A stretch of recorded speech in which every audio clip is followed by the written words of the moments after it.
Hello and welcome back to my channel where I talk about things about names and other things. I try to upload weekly, but I can't make promises. Today's video is about how a name that means man, like really the root of it just means man, became to be known as a female name here in North America. Which feels kind of silly, right? Imagine walking around and knowing someone, you're like, well, that's a female, but you're like, but your name is the equivalent of man.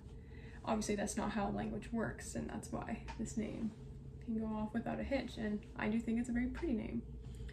But let's begin with the name. So you probably know someone named Andrea who's a female, right? It's not very popular in other places of the world, but in North America, Andrea is known as a female name.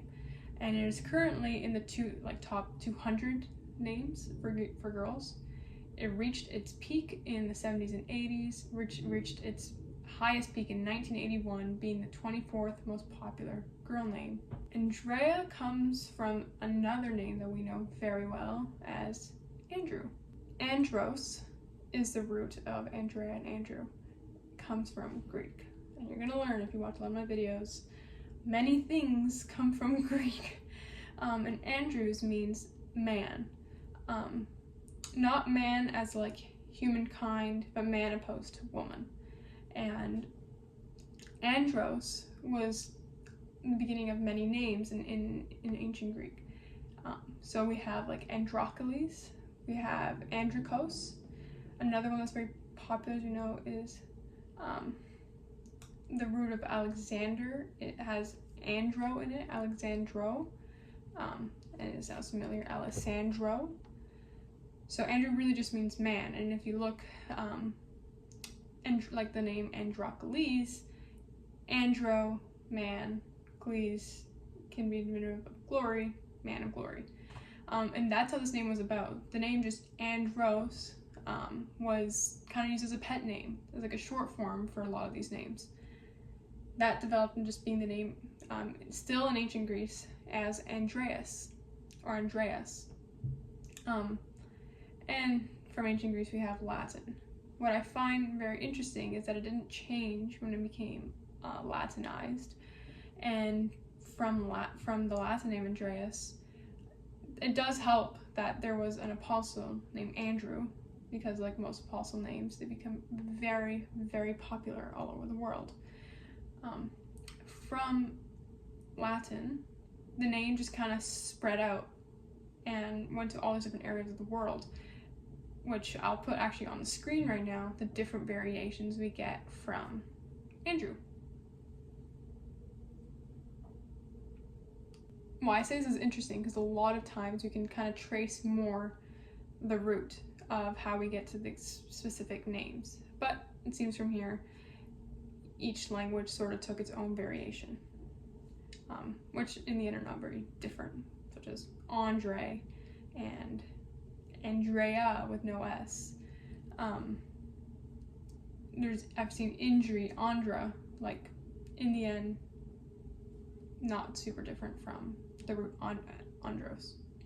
How we get Andrew, which is very popular also in the English speaking world, when it went to the French, because compared to like Greek and Latin, English is not as old, went to the French, and in the old French of Andreas is Andrew, Andreu, and from there became Andrew that we know it.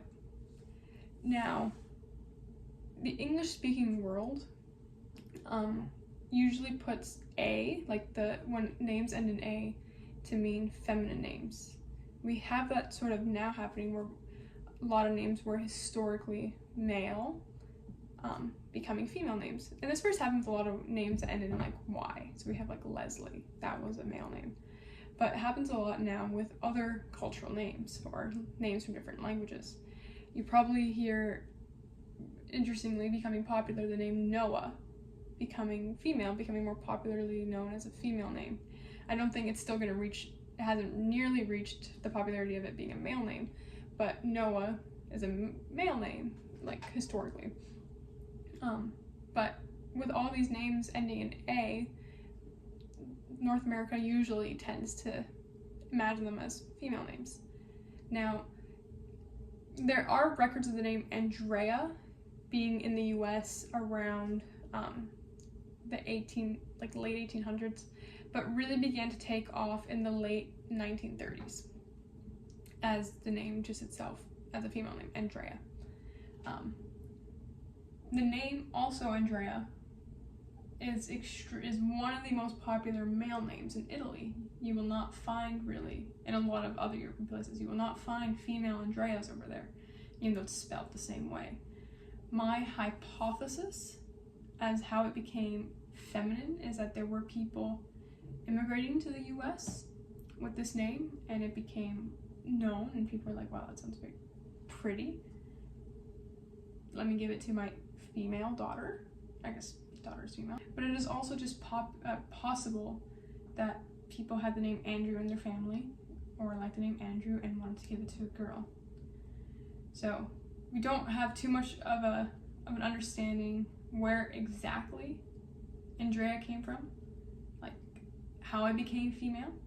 But the two major hypotheses is one, Andrew wanting to make the name Andrew feminine, two, hearing the name Andrea from people from European places, possibly immigrating, possibly just hearing of them, and wishing to have that name for the daughter. So I hope this was interesting and that you liked this video. Please come back for some other etymology videos if that's what interests you. Till next time.